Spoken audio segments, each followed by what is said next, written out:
Cerré los ojos con fuerza cuando sentí las manos de mi hija Renata secando mis lágrimas, mientras mi otro hijo, Julián, ni siquiera se molestaba en entrar a mi habitación.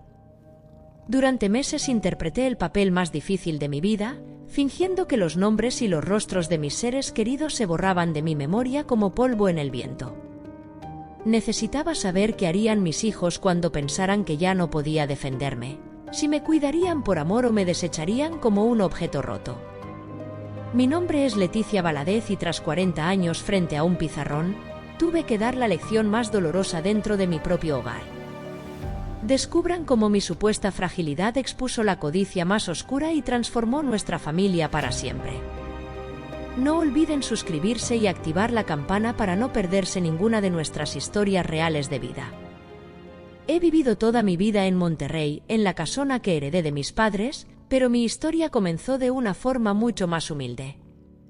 Nací el 15 de marzo de 1953, en un pequeño cuarto de azotea en la colonia Independencia. Mi familia no tenía lujos, éramos gente de trabajo, muy sencilla. Mi padre, don Ramiro, era albañil, recuerdo verlo llegar siempre con la piel curtida por el sol del norte, tras pasar jornadas enteras levantando muros para otros, mientras nosotros apenas cabíamos en aquella habitación. Mi madre, doña Inés, lavaba ropa ajena para que nunca nos faltara un plato de comida en la mesa. Siendo la mayor de 5 hermanos, la vida me enseñó pronto que la dignidad tiene un precio y que ese precio es el sudor. Nada nos fue regalado. Mi madre solía repetirme una frase que se grabó en mi alma como un mandato: hija, estudia, porque la educación es lo único que nadie te puede quitar. Tenía tanta razón. Con sacrificios que hoy me parecen sobrehumanos, terminé la secundaria y logré ingresar a la escuela normal para convertirme en maestra. Fue allí, en 1972, cuando apenas tenía 19 años, donde conocí a Mateo Valadez, el hombre que se convertiría en el eje de mi existencia. Mateo tenía 23 años y estudiaba para ser contador. Era un joven alto, de porte serio pero mirada cálida, con un bigote oscuro y unos ojos que parecían encenderse cuando me miraba. El destino nos unió en una kermés que organizó la escuela para recaudar fondos. Él estaba encargado de un puesto de comida, vendiendo tamales neoleoneses para ayudar a su grupo de estudio. Me acerqué con timidez a comprar un par de ellos y cuando nuestras manos se rozaron al entregarle el dinero, sentí una descarga eléctrica, un presentimiento de que mi vida no volvería a ser la misma. Pasamos toda la tarde conversando, ignorando el ruido y la gente a nuestro alrededor. Me habló de su sueño de fundar su propio despacho contable y yo le confesé mi vocación de ser maestra, de esa necesidad de transformar realidades frente a un pizarrón. Formalizamos nuestro noviazgo 3 meses después, el 8 de agosto de 1972. Mateo era un hombre de principios, respetuoso y sumamente trabajador. Venía a buscarme a la salida de mis clases y caminábamos por la Plaza de la Purísima, tomados de la mano, dibujando en el aire el futuro que queríamos construir. A mi padre le agradó desde el primer día, veía en él a un hombre con hambre de superación, alguien que no le temía a la responsabilidad. A mi madre le conmovía la ternura con la que me trataba, siempre con un respeto que hoy parece haberse perdido. Nuestro noviazgo fue una etapa hermosa de 2 años, donde los planes eran el motor de nuestros días. Finalmente, nos casamos el 22 de junio de 1974 en la Basílica de la Purísima. Fue una ceremonia austera, pero rebosante de un amor genuino. Mi vestido no era nuevo, me lo prestó una prima, y las flores las conseguimos a buen precio en el Mercado Juárez. A pesar de las carencias, éramos inmensamente felices. El festejo se llevó a cabo en el patio de la casa de mis padres, entre el aroma del cabrito, el mole y los tamales que doña Inés preparó con tanto esmero. Hubo aguas frescas de horchata y jamaica y un pastel sencillo que simbolizaba nuestra unión. Bailamos bajo las estrellas y Mateo, abrazándome con fuerza, me susurró algo que nunca olvidaré: vamos a ser muy felices, mi vida. Vamos a construir una familia hermosa. Y durante mucho tiempo, así fue. Al principio rentamos un pequeño departamento de 2 habitaciones en la colonia San Jerónimo. Yo obtuve mi plaza como maestra en una primaria pública y Mateo se empleó en un despacho mientras terminaba de titularse. El dinero escaseaba, pero el afecto sobraba. Comíamos frijoles con tortillas casi a diario, pero lo hacíamos entre risas, compartiendo sueños. Los domingos nuestro gran lujo era ir al mercado. Él me compraba un elote con chile y limón que compartíamos a medias mientras caminábamos de regreso. El 3 de abril de 1976, casi 2 años después de nuestra boda, nació nuestro primogénito, Adrián Valadez. Fue un parto extenuante en la Clínica 25, pasé 18 horas de labor, pero cuando sentí su piel contra la mía y vi sus pequeños puños cerrados, comprendí que cualquier dolor era un precio justo por su vida. Mateo lloró de pura emoción, besó mi frente con devoción y me dio las gracias por el regalo más grande. Adrián fue un niño de paz, inteligente y observador desde la cuna. 3 años más tarde, el 12 de septiembre de 1979, llegó Julián Valadez. Él fue el polo opuesto de su hermano. Julián llegó al mundo gritando y pareció no querer callarse durante sus primeros meses. Era un niño demandante, inquieto, que siempre reclamaba ser el centro de atención. Sin embargo, cuando se acurrucaba en mi pecho, yo sentía que mi capacidad de amar se expandía infinitamente. Mateo estaba orgulloso de sus 2 varones, decía que les enseñaría a ser hombres de bien, a trabajar con honor. Finalmente, el 28 de febrero de 1983, completamos el cuadro con Renata Valadez, la hija que tanto había anhelado. Nació con una cabellera negra abundante y mis mismos ojos café oscuro. Su sonrisa tenía el poder de iluminar hasta el rincón más sombrío. Mateo estaba encantado, con 2 hijos y una hija, sentíamos que nuestra misión estaba encaminada. El departamento se nos hizo pequeño, así que Mateo trabajó turnos dobles durante 2 años para que pudiéramos comprar una casa propia en la colonia Obispado. Un hogar con 3 recámaras y un patio donde vi crecer a mis hijos. Aquellos años fueron de un esfuerzo constante. Criar a 3 hijos con el sueldo de una maestra y un contador exigía una administración impecable. Yo hacía milagros con el presupuesto, compraba en los mercados sobre ruedas buscando el mejor precio, remendaba la ropa de los mayores para que la usara Renata y preparaba cenas que rindieran para todos. Jamás permití que mis hijos se fueran a dormir con el estómago vacío. Siempre tuvieron sus útiles escolares y una apariencia digna, aunque eso significara que yo pasara años con el mismo par de zapatos. Adrián creció siendo mi orgullo silencioso, responsable, estudioso, el tipo de hijo que no necesita que le pidan las cosas para ayudar. A los 15 años ya trabajaba los fines de semana en una ferretería para cubrir sus propios gastos, evitando ser una carga. Recuerdo que en mi cumpleaños número 35 me regaló un rebozo que compró con sus ahorros, me abrazó y me dijo: «Gracias por todo, mamá. Cuando sea grande, te voy a dar todo lo que mereces». Julián, en cambio, siempre fue un desafío. Su personalidad se tornó egoísta desde muy temprano. Le costaba compartir y siempre parecía estar comparándose con los demás. ¿Por qué su hermano tenía algo y él no? ¿Por qué sus compañeros tenían lujos que nosotros no podíamos costear? Por más que intenté inculcarles la igualdad, Julián siempre sentía que el mundo le quedaba a deber. Estudiaba, sí, pero no por el saber en sí, sino por el estatus que la educación le prometía. Me inquietaba su frialdad, pero en mi ceguera de madre, pensé que la madurez suavizaría sus aristas. Renata era mi compañera constante, una niña de una sensibilidad profunda. Se subía a un banquito para ayudarme a cocinar, siempre atenta a mis necesidades. Tenía un corazón inmenso, de esos que recogen animales de la calle y lloran con las injusticias ajenas. Mateo se entregó por completo al trabajo. Su despacho prosperó, lo que trajo alivio económico pero también su ausencia física. Llegaba tarde, agotado, cenando casi en penumbras antes de desplomarse en la cama. Los fines de semana intentaba compensarlo llevándonos al Parque Fundidora o a pasear por el Paseo Santa Lucía. pero el cansancio se le notaba en los hombros. Yo también estaba exhausta, la docencia y el hogar consumían mis energías, pero lo hacíamos con amor, convencidos de que el sacrificio era el cimiento de nuestra familia. Los años volaron. Adrián se graduó con honores como ingeniero en la UANL. Julián, con esa actitud de merecimiento, estudió administración en una universidad privada más pequeña. Renata se decidió por la psicología, impulsada por su deseo de sanar heridas ajenas.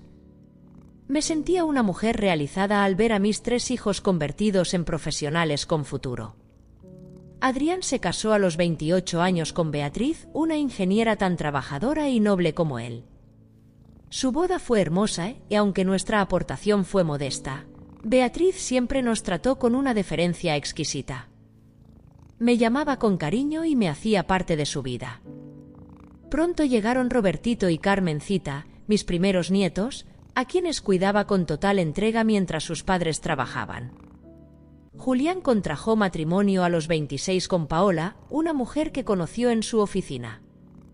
Paola era atractiva, pero bajo su superficie detecté de inmediato una ambición desmedida. Su interés principal siempre era el dinero, cuánto ganaba Julián, qué propiedades teníamos, cuánto había en nuestras cuentas. Su boda fue un evento ostentoso, muy por encima de nuestras posibilidades, porque ella así lo exigió.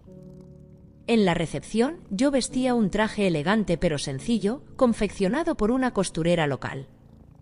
Paola se me acercó con una sonrisa que no llegaba a sus ojos y me soltó un comentario que fue como una bofetada. «Ay, suegra, me hubiera avisado que no tenía que ponerse.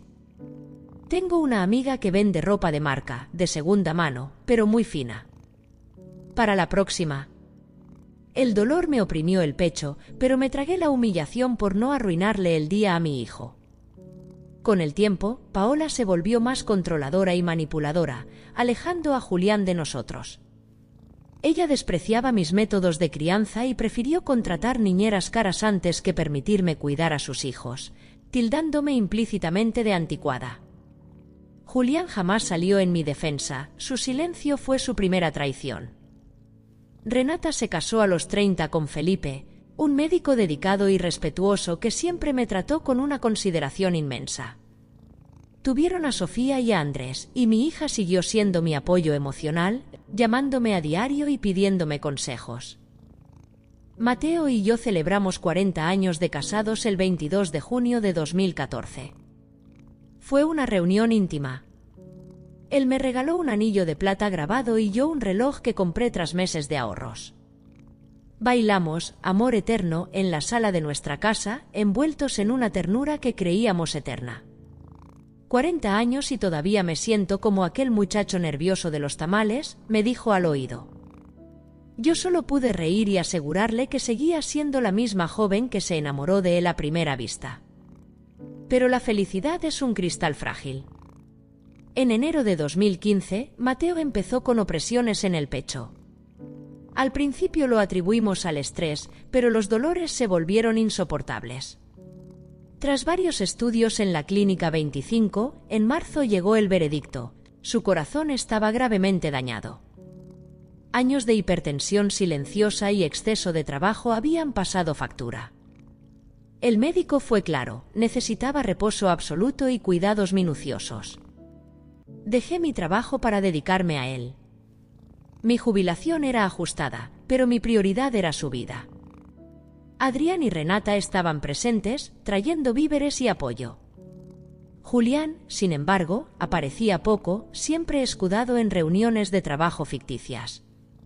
Cuando venía con Paola, ella no soltaba su celular, mostrando un aburrimiento insultante. Si este relato está tocando alguna fibra en ustedes, si comprenden el peso de esta carga, les pido que dejen su apoyo con un me gusta y se suscriban al canal. Sus comentarios me hacen sentir que no estoy sola en este proceso de justicia. Compartan este vídeo si conocen a alguien que necesite entender que el respeto no es negociable. Mateo luchó durante 2 años. Fui testigo de cómo su luz se iba extinguiendo, cómo su cuerpo robusto se volvía frágil. El 8 de septiembre de 2017, un viernes negro, sufrió un infarto masivo. Eran las 7:30 de la mañana cuando escuché el golpe seco en la habitación. Lo encontré en el suelo, pálido y sudoroso, llevándose la mano al pecho. «Mateo, por favor, no me dejes», gritaba yo mientras intentaba contactar a emergencias con las manos entumecidas por el pánico. Llamé a mis hijos. En la ambulancia, Mateo me apretó la mano con sus últimas fuerzas, me miró con el amor de toda una vida y me dijo: «Te amo, Leticia. Gracias por esta vida hermosa». Le imploraba que no se despidiera, que íbamos a superar esto juntos, que todavía nos restaban décadas de vida compartida. Al llegar a la clínica 25, los médicos trabajaron en él durante 2 horas que se sintieron como siglos. Adrián, Renata y Julián llegaron al poco tiempo. Adrián no podía contener el llanto, con el rostro desencajado por la angustia. Renata temblaba violentamente mientras se refugiaba en mis brazos. Julián, en cambio, estaba pálido, pero se le veía más molesto que afligido, con una expresión de impaciencia, como si la tragedia de su padre fuera un inconveniente que arruinaba su agenda. A las 11:45 de la mañana, el doctor salió con el rostro endurecido por la fatalidad. Se quitó el cubrebocas y pronunció las palabras que terminaron de destrozar mi existencia: «Lo siento mucho». Hicimos todo lo humanamente posible, pero su corazón no resistió. Don Mateo falleció hace 10 minutos.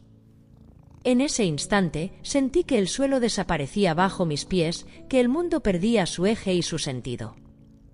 Adrián tuvo que sostenerme para que no cayera. Renata gritaba un «no» desgarrador que rebotaba en las paredes blancas del hospital. Julián permaneció allí, estático, observando la escena con una distancia que me heló la sangre. Nos permitieron entrar a despedirnos. Mateo yacía en aquella camilla fría, con los ojos cerrados y la boca apenas entreabierta. Ya no era él, era solo el cascarón inerte del que había sido el gran amor de mi vida. Lo abracé, vertí mis lágrimas sobre su pecho ahora silencioso y le supliqué que regresara, que no me condenara a la soledad.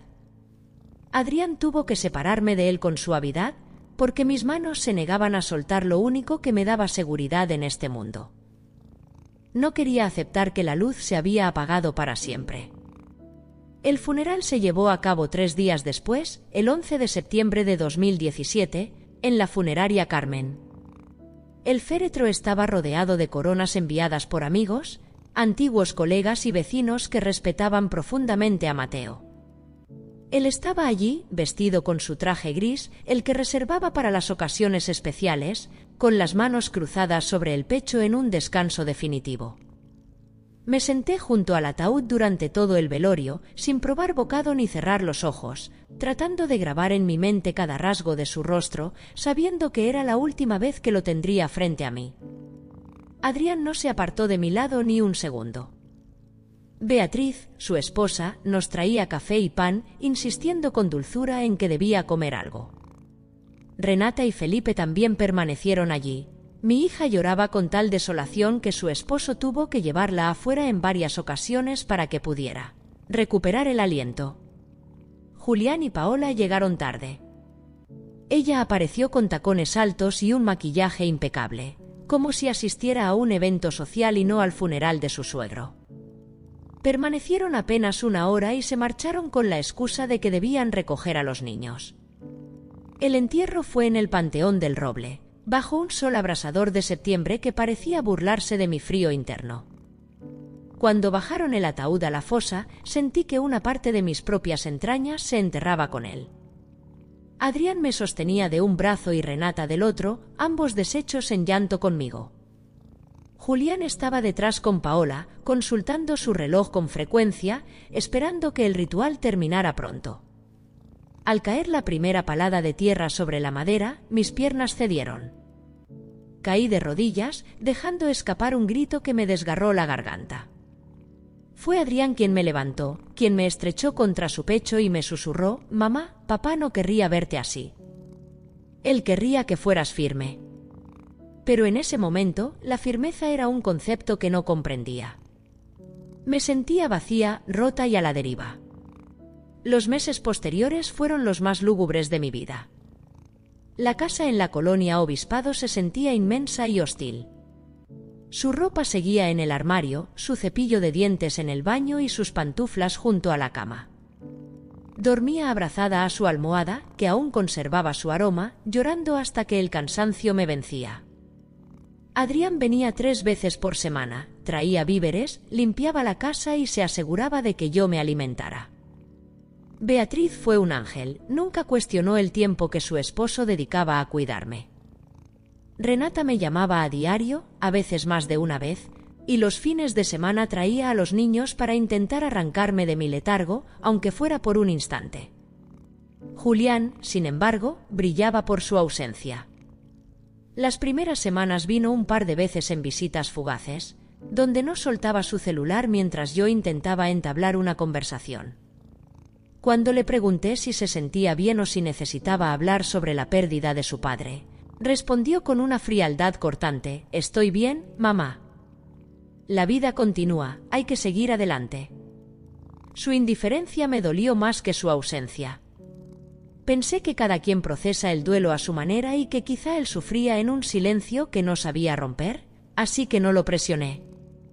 Con el tiempo, empecé a emerger de la oscuridad profunda, no porque el dolor cesara, sino porque aprendí a caminar con él a cuestas. Retomé mis visitas a la Basílica de la Purísima cada domingo para encender una veladora y rezar un rosario, por su alma. Volví al mercado y a cocinar, aunque fuera solo para una persona, y a caminar por el Parque Fundidora por las mañanas. La vida seguía, aunque ya no fuera la misma. Fue entonces cuando empecé a notar grietas que antes mi ceguera materna no me permitía ver. Adrián seguía siendo el hijo ejemplar, me ayudó con los trámites del seguro de Mateo y los papeles de la propiedad sin pedir nada a cambio, haciéndome sentir siempre protegida.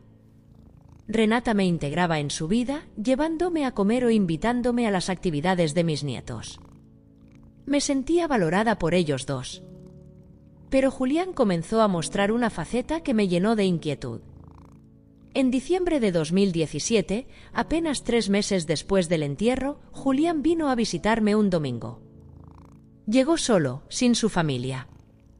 Se sentó en la sala, aceptó el café y las galletas de nuez que yo misma había horneado. Tras unos minutos de charla trivial, soltó la pregunta que me dejó helada: «Mamá, ¿cuánto dinero te dejó mi papá en el seguro de vida?». Me sorprendió su falta de tacto. «Hijo, ¿por qué me preguntas eso?», inquirí. Él soltó una risa incómoda y añadió: «No, por nada, solo por curiosidad, para saber si estás bien cubierta económicamente». Le expliqué que era un seguro modesto, apenas para cubrir deudas y permitirme vivir tranquila con mi jubilación. Vi cómo la decepción se instalaba en su rostro, como si hubiera esperado una herencia sustanciosa. En febrero de 2018 regresó, esta vez acompañado por Paola. Tras un intercambio superficial, ella tomó la palabra: «Suegra, venimos a proponerle algo importante. Julián y yo queremos un departamento más amplio en San Pedro. Los niños crecen y el nuestro ya nos queda chico. Necesitamos ayuda con el enganche». La miré sin comprender a qué se refería con ayuda. Julián intervino entonces: «Sí, mamá. Pensamos que podrías prestarnos parte de lo que dejó papá. Te lo devolveríamos poco a poco». Me quedé gélida. Mi propio hijo pretendía que yo le entregara el fondo de seguridad que su padre había trabajado toda su vida, para asegurar mi vejez. Le respondí que ese dinero era para mis medicinas y mis necesidades futuras. Paola, con un descaro que me dejó sin aliento, replicó: «Pero si usted vive aquí sola en este caserón, podría venderla y mudarse a un departamento pequeño. Así tendría capital disponible». Julián guardó un silencio cómplice, mirando al suelo mientras su esposa me trataba como un estorbo que ocupaba demasiado espacio. Les dije que no, que esta casa era mi historia y el lugar donde había amado a Mateo, y que jamás la vendería. Se marcharon indignados, dejándome con un nudo de amargura en el estómago. Sé que este relato es doloroso, pero es vital que entiendan cómo el egoísmo puede anidar en quienes más amamos. Si han sentido una decepción similar, les pido que dejen un comentario. Díganme que mis sentimientos son válidos, que no estoy exagerando esta herida. Sus palabras me dan la fuerza necesaria para seguir narrando esta verdad. Tras aquel incidente, Julián se distanció aún más. Pasaban semanas sin que llamara. Cuando yo lo hacía, sus respuestas eran cortantes y siempre estaba demasiado ocupado. Paola ni siquiera se dignaba a saludarme cuando contestaba el teléfono. Simplemente le pasaba el aparato a Julián como si mi voz fuera una molestia. Les conté esto a Adrián y a Renata, ambos se enfurecieron y quisieron confrontarlo, pero yo les supliqué que no lo hicieran, esperando que fuera una fase pasajera. No lo fue. En junio de 2018, en mi cumpleaños número 65, organicé una comida. Adrián y Beatriz llegaron temprano con un pastel, flores y un álbum fotográfico que recorría toda mi vida, un regalo que me conmovió hasta las lágrimas. Renata y Felipe trajeron mis tamales de dulce favoritos y una blusa bordada preciosa. Julián llegó 3 horas tarde, sin un detalle en las manos, con Paola y unos niños malhumorados. No ofreció una disculpa, comió con prisa y se marchó argumentando otro compromiso. Ni siquiera se quedó para el momento del pastel. Sonreí para no arruinar la tarde, pero por dentro sentía que algo se moría. Mi propio hijo no podía dedicarme ni un par de horas en una fecha tan significativa. La tensión culminó en septiembre de 2018, en el primer aniversario luctuoso de Mateo. Organicé una misa en la Basílica de la Purísima y les avisé a todos con antelación. Adrián y Renata confirmaron de inmediato. Julián aseguró que allí estaría. El día de la ceremonia, esperé en el atrio hasta el último segundo, mirando hacia la calle con la esperanza de verlo llegar. La misa empezó y terminó sin él. Le marqué repetidamente y no obtuvo respuesta. Esa noche me llamó con una ligereza insultante. «Ay, mamá, discúlpame. Se me pasó por completo. Tuve una junta que no pude cancelar. Se le había olvidado el aniversario de su padre». Colgué el teléfono y lloré toda la noche, hundida en una desolación que ya no podía justificar. A pesar de la furia de mis otros hijos, seguí protegiéndolo, pensando que quizá tenía problemas financieros o matrimoniales graves. Buscaba excusas para no aceptar que el hijo que crié con tanto amor simplemente no me quería. En noviembre de 2018, caí enferma con una bronquitis severa. Tenía fiebre alta y apenas podía mantenerme en pie. Adrián vino al instante, me llevó al médico, compró el tratamiento y se quedó a mi cuidado hasta que pasó el peligro. Beatriz me traía caldos calientes a diario.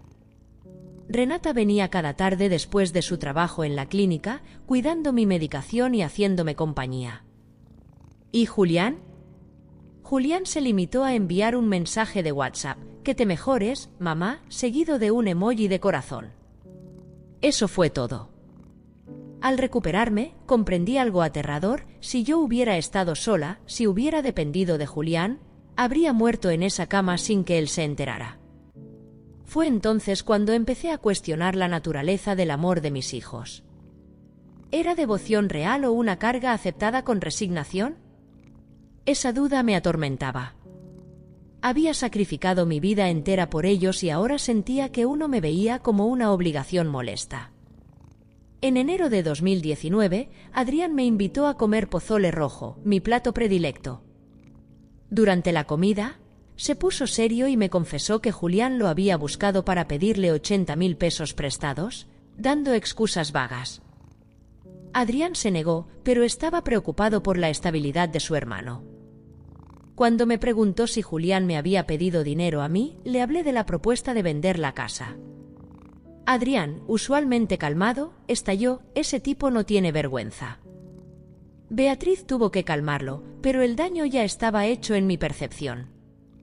Si esta parte de mi historia les resuena, les agradezco que sigan escuchando.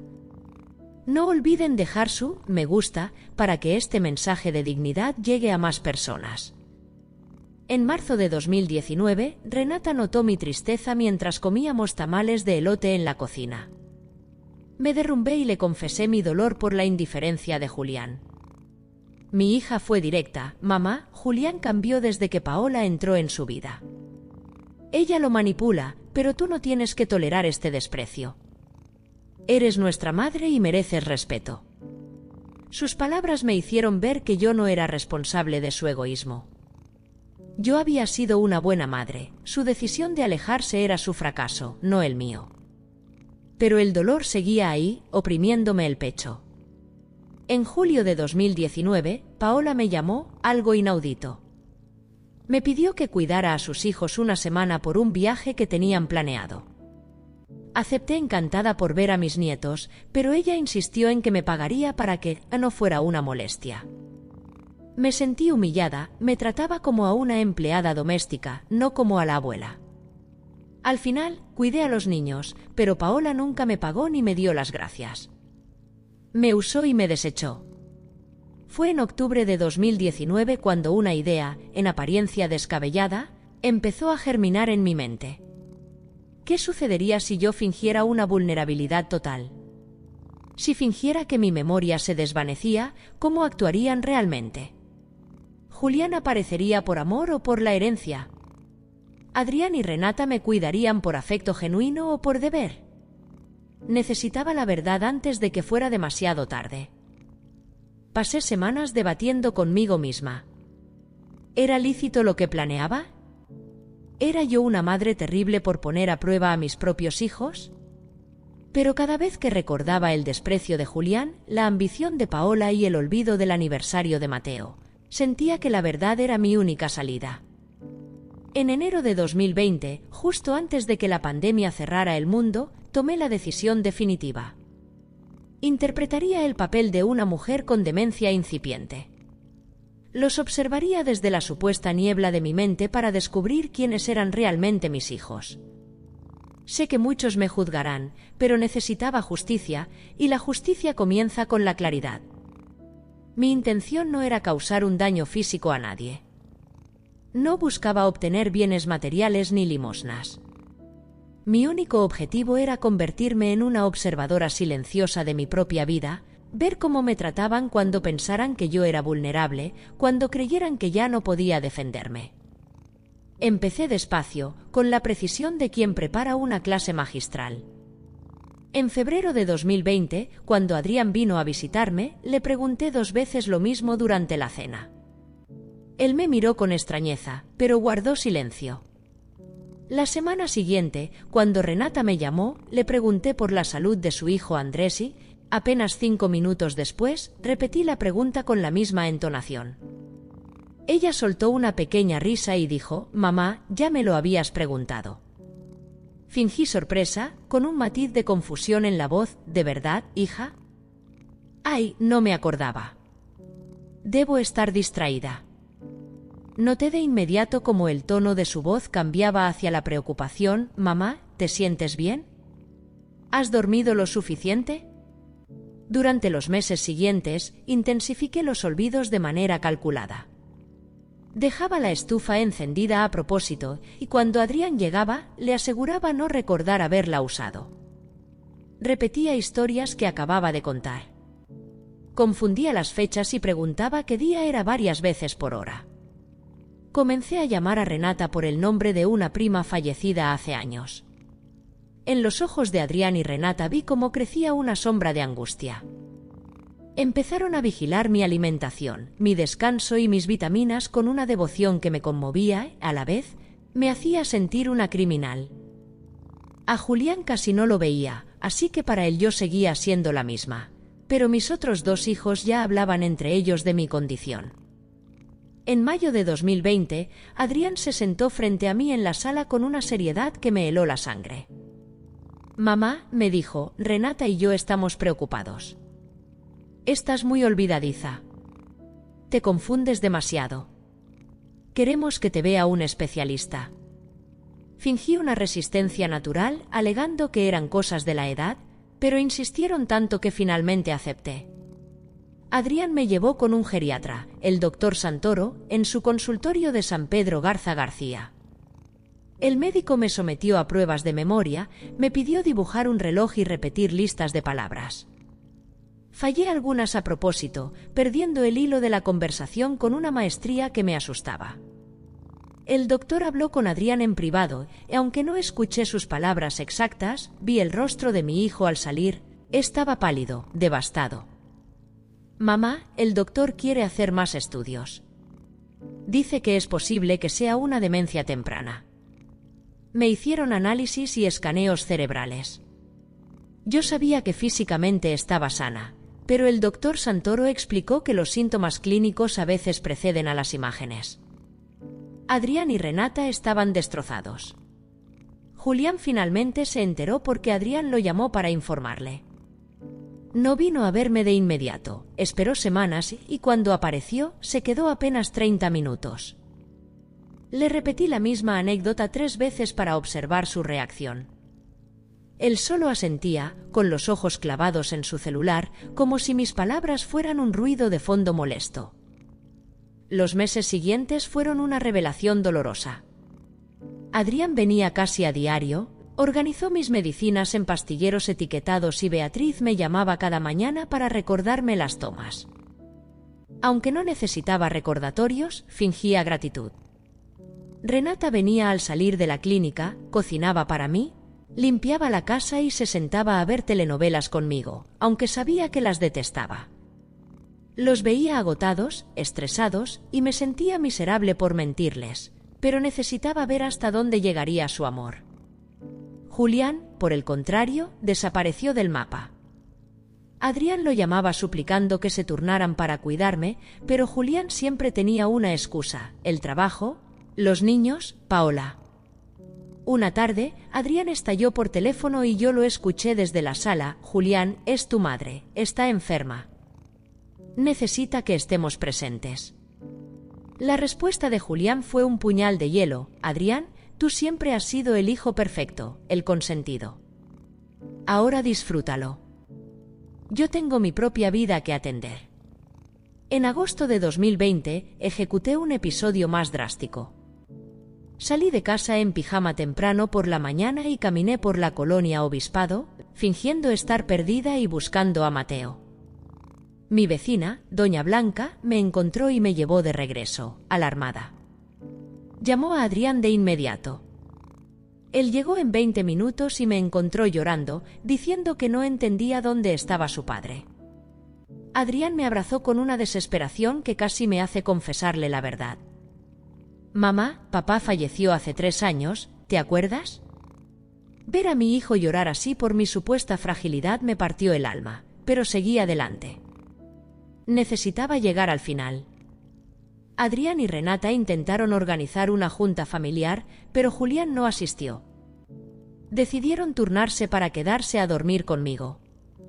Julián dijo que no podía comprometerse a un día fijo, que vendría cuando pudiera. Renata estaba furiosa: «No puedo creer que sea tan egoísta.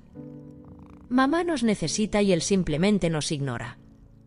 Aquellos meses fueron intensos. Mis hijos me bañaban cuando yo fingía no poder hacerlo. Me daban de comer en la boca cuando pretendía olvidar cómo usar los cubiertos. Nunca flaquearon, nunca se quejaron frente a mí.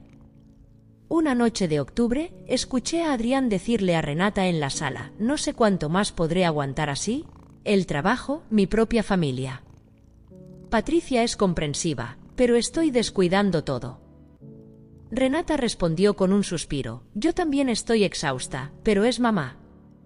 No podemos abandonarla». Adrián lamentó la falta de ayuda de Julián y Renata sentenció: «A Julián nunca le importó realmente, Adrián. Nosotros simplemente no queríamos aceptarlo». Escuchar eso me hizo llorar en silencio en mi cama. Julián no me amaba, me veía como un estorbo. En noviembre decidí confrontarlo. Pedí a Adrián que le dijera que yo preguntaba por él. Vino un sábado, solo. Se sentó lejos, como si mi supuesta enfermedad fuera contagiosa. Actué confundida y le pregunté quién era. Él se rió con incomodidad. Soy Julián, mamá, tu hijo. Tras fingir que lo reconocía, lo miré fijamente a los ojos y le pregunté, ¿me quieres, hijo? Se quedó gélido. Claro, eres mi madre, balbuceó. ¿Pero me quieres de verdad? ¿O solo finges? Él se levantó, molesto. No puedo creer que me preguntes eso. Estás confundida, no sabes lo que dices. Y se marchó sin un abrazo. Esa Navidad de 2020 la pasé con Adrián, Renata y sus familias. Julián se fue con la familia de Paola sin siquiera inventar una excusa digna. Allí, sentada a la mesa, supe que solo tenía 2 hijos, no 3. En enero de 2021 empecé a mejorar para preparar el final del acto. Pero en febrero, Julián y Paola vinieron con una propuesta directa. Suegra, ya no puede vivir sola. Hemos estado viendo asilos. Estaría más segura con profesionales. Me quedé muda. Julián añadió sin mirarme, ¿es por tu bien, mamá? Paola remató, esta casa es muy grande para usted. Podría venderse, pagar el asilo y repartir lo que sobre entre los hijos. Allí estaba la verdad desnuda, querían el dinero de la casa de la colonia Obispado.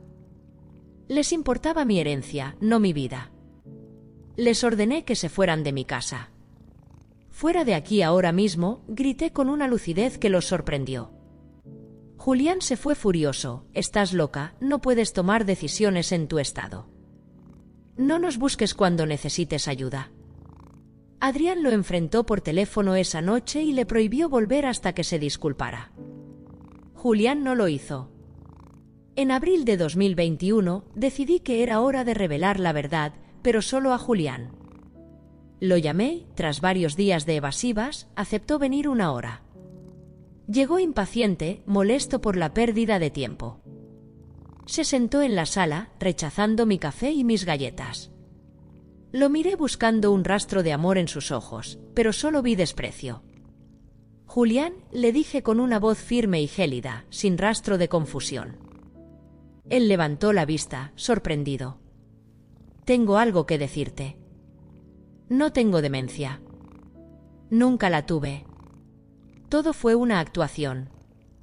Su rostro pasó de la duda a la rabia pura. ¿Qué diablos dices? Le expliqué punto por punto por qué lo había hecho, su abandono, su codicia, su propuesta de enviarme a un asilo para vender mi hogar. Le dije que ahora sabía quién me amaba y quién no. Julián estalló. Se levantó gritando que yo era una manipuladora, una loca que había causado un estrés innecesario. Lo interrumpí, preocupados, Julián. Viniste 3 veces en 4 meses. Si hubieras estado preocupado, habrías estado aquí, como tus hermanos. Él temblaba de ira y me soltó, Adrián y Renata siempre fueron tus favoritos. Yo nunca fui suficiente para ti. Eso no es verdad, le respondí. Te amé igual, pero tú elegiste el dinero por encima de tu madre. Eso no es mi culpa, es tu consecuencia. Él me señaló con el dedo de forma amenazante, no te voy a perdonar esto nunca. Jugaste con nosotros. Eres una persona horrible. Sus palabras me dolieron, pero me liberaron. No estaba enojado por mi salud, sino porque su verdadera cara había quedado expuesta. Para mí, esto es el final, sentenció antes de azotar la puerta. Me quedé temblando, llorando no por arrepentimiento, sino por duelo. Ese día perdí a un hijo, pero gané mi verdad. El niño que yo había criado ya no existía, en su lugar quedaba un extraño movido por la codicia. 2 días después, decidí que era momento de enfrentar la verdad con mis aliados. Cité a Adrián y a Renata en mi casa de la colonia Obispado. Les preparé café, como tantas otras tardes, y nos sentamos en la sala, el mismo escenario donde meses atrás ellos planeaban cómo cuidarme. Con una voz firme y la mirada clavada en sus ojos, les confesé todo. Les expliqué que la demencia nunca existió, que cada olvido y cada confusión habían sido parte de un plan meticuloso para descubrir quiénes eran realmente mis hijos. Esperaba una explosión de ira, gritos similares a los de Julián, pero el silencio que siguió fue mucho más pesado. Adrián se quedó inmóvil, procesando cada palabra, mientras la realidad de los últimos meses se reacomodaba en su mente. Finalmente, me preguntó con un hilo de voz, ¿nada de eso fue real? ¿Ni los olvidos, ni el episodio en la calle, ni el miedo en tus ojos? Negué con la cabeza, sintiendo que las lágrimas, esta vez reales, bañaban mi rostro. Nada, hijo. Lo siento desde lo más profundo de mi alma. Sé que fue una medida extrema. Sé que los hice sufrir y cargar con un peso que no les correspondía. Renata lloraba en silencio. ¿Por qué, mamá? ¿Por qué sentiste que tenías que llegar a este extremo para saber si te amábamos? Les hablé con una honestidad descarnada que nunca antes me había permitido. Les conté la soledad que sentí tras la partida de Mateo, el frío glaciar con el que Julián me trataba y esa duda corrosiva que me impedía dormir. ¿Me cuidaban por amor o por la inercia de una obligación impuesta? Adrián se levantó y caminó hacia la ventana, dándome la espalda durante lo que pareció una eternidad.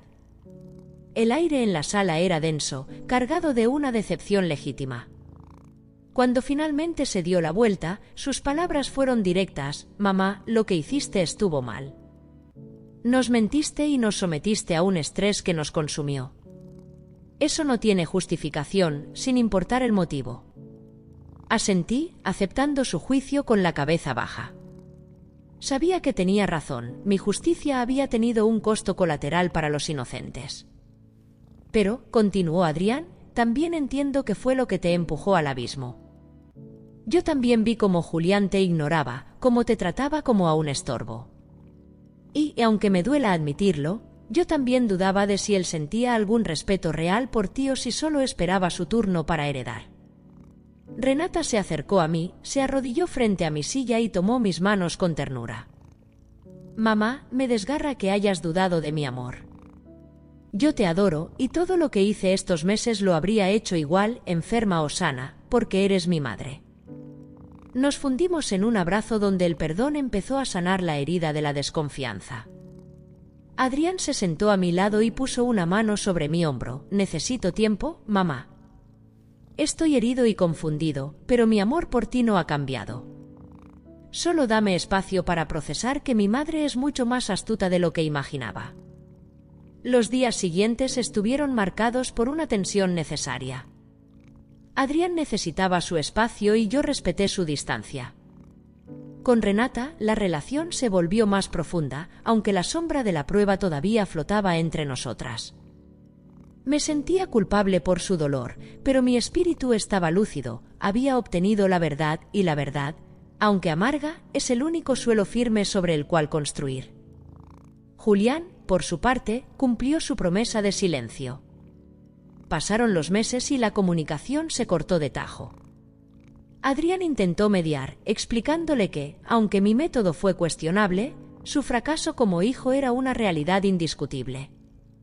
Julián no quiso escuchar, acusó a Adrián de ser mi cómplice y cortó lazos también con su hermano.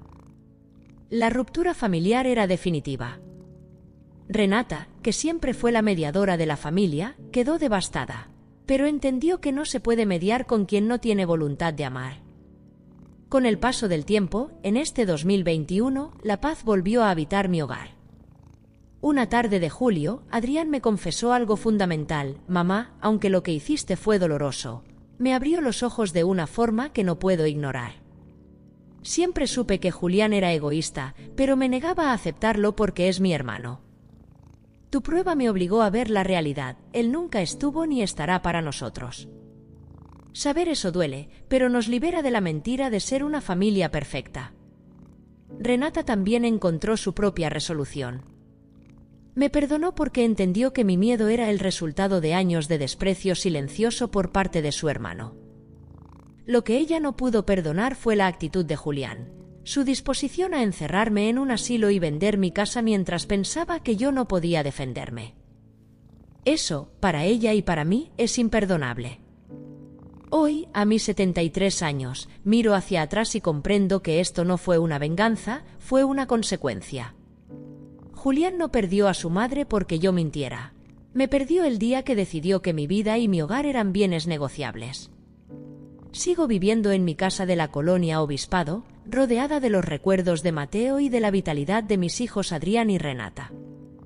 Mi mente está clara, mis facultades intactas y mi dignidad restaurada. He aprendido que no todos los hijos aman con la misma intensidad ni con la misma ética. Aceptar que uno de ellos no posee esa capacidad es un duelo largo, pero necesario para valorar a quienes sí se quedan bajo la lluvia contigo. A ustedes, que han escuchado mi historia, les doy un consejo: no sigan mis pasos. No pongan a prueba a sus hijos con engaños, porque el precio emocional es altísimo. Pero no guarden silencio ante el desprecio. Hablen con honestidad, exijan el respeto que merecen y no permitan que nadie los trate como un mueble viejo. Y a los hijos que escuchan, el tiempo es un recurso que no se recupera. No esperen a que sus padres sean frágiles para demostrarles amor. No sean como Julián, que prefirió el orgullo y la avaricia sobre el perdón. Gracias por acompañarme hasta el final de este relato. Si mi experiencia les ha servido para reflexionar sobre sus propios vínculos, entonces el sacrificio valió la pena.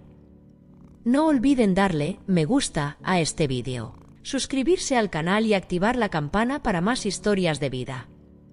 Sus comentarios son mi compañía y me confirman que no estoy sola en esta búsqueda de justicia. La vida continúa y, tras la tormenta de la verdad, finalmente ha llegado la calma a mi hogar. He encontrado la paz al soltar a quien decidió irse y al abrazar con más fuerza a quienes decidieron quedarse. Que Dios los bendiga con sabiduría para distinguir quiénes son sus verdaderos aliados en este camino. Soy Leticia Valadez, y esta fue la lección más difícil que tuve que impartir en mi vida. Hasta la próxima.